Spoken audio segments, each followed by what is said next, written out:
That's why I tell most of my clients all the time that it is very important that you be with somebody that's always in a mood for you. Period, point blank. You know what I'm saying? There shouldn't be no getting prepared, getting ready, needing to find a way to get turned on. Like, a person should always be into you, always be feeling you, always meet you halfway, always share that mutual same energy. Because if not, there will be tension. Because for one, there is no alignment. And for two, whether you're married or not, you're not equally yoked.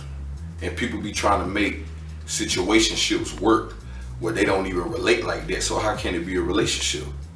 You trying to force yourself to be with somebody because you think you love them, when in reality you probably infatuated by them, you admire them, or you probably love certain things about them, or maybe you like the idea or the concept about you two being together forever.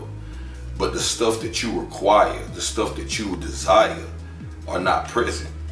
And that's where problems come in at. And I'm gonna keep it real. I'm mainly speaking on sex. A lot of people be acting like, oh, sex ain't that important, it ain't that deep. But I'm here to tell y'all, it is that deep. Especially if you're dealing with somebody that is very sexual. And then the flip side to that is, okay, it's one thing to be a sexual person, but it's another thing to be a sexual person that's very sexually attracted to the person that they're with. A lot of times, people be in relationships, especially insecure people, they be in relationships thinking about if they're pleasing a man or a woman, if they doing everything right, do they really love them, are they really pleased, are they out there trying to look for somebody else?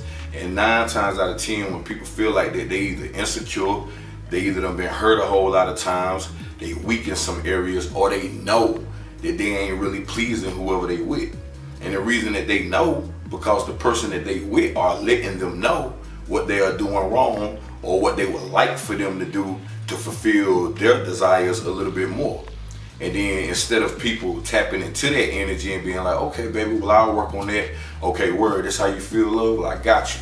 I'm gonna do better next time. Okay, I'm gonna try something new. Instead of them being open to change, they get in their feelings. They get defensive. And then they try to flip it on you and make it seem like you the problem. For example, a man might be dealing with a woman, and he might complain all the time because he feel like his woman don't put out.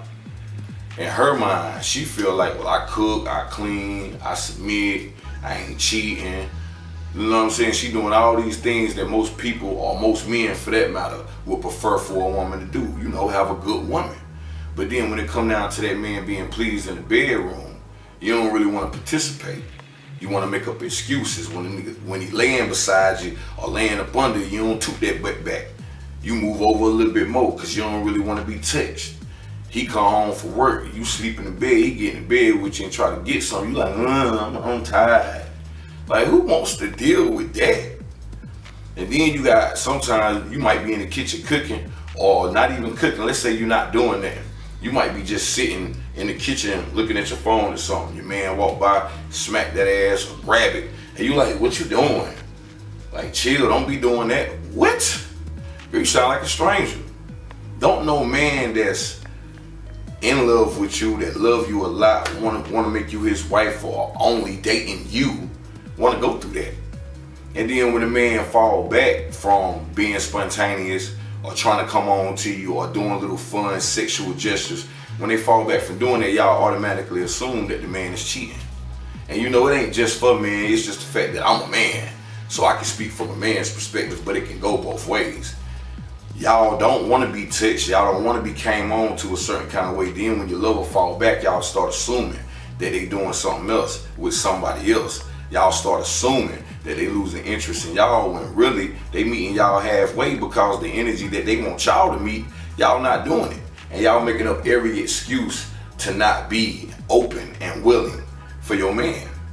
And like I said, I keep saying for your man, but it does work both ways, because I done had homegirls and cousins who done told me how they done been with dudes who don't put out. They be like, dang man, like what's wrong? Yeah, like he don't want to touch me, like he ain't really into me like that. And I tell people all the time, if you're sexual, Be with somebody sexual. Don't be holding on to people because they look good or because they popular or because they making sure you're straight security-wise financially. Like, come on, man, you're gonna drive yourself crazy and you're gonna end up cheating to fill a void. And that ain't what's up. So be with somebody that's always in the mood for you. You walk up on them, you smack that ass, they be like, okay.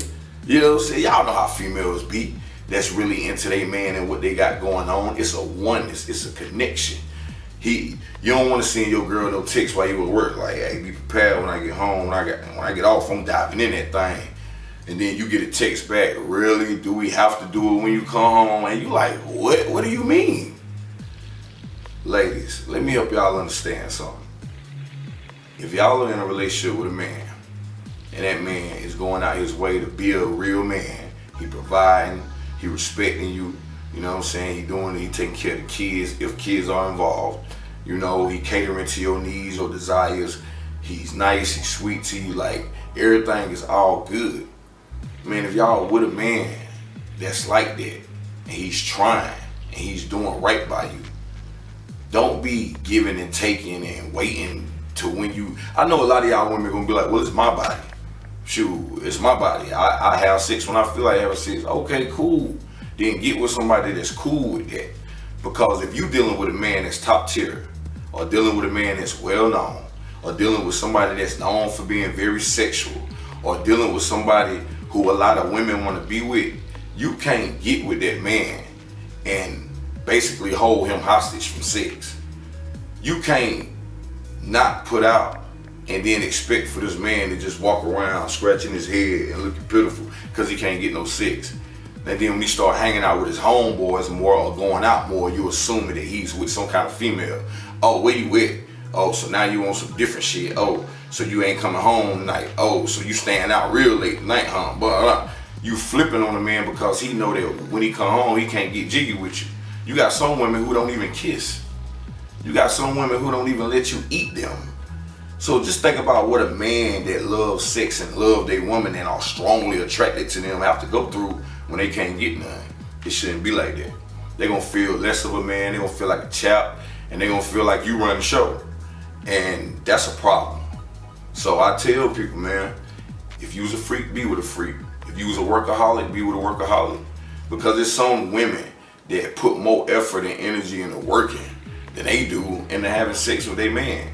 And it make the dude be like, dang, like, especially the women who work 2 jobs. It's like, how do you not have no energy or no time or no interest in giving your man none? So, yeah, man, and you know, people that's in situations like that, well, I feel sorry for y'all, I pray for y'all, because I've experienced that before, and it's not a good feeling, because you don't be wanting to cheat on them, and then when you try to express your feelings to them, they feel like you put them down, belittling them, or they try to flip it on you and tell you, oh, I must not be good enough for you. Yeah, that's what it is. You want something else. If you want something else, just say it. And it's like, no, baby, I want you. I just want you to be a little bit more open-minded, a little bit more freaky. You know what I'm saying? A little bit more spontaneous, because that's what I'm on. And since I'm the light, I'm leading, so follow my lead, baby.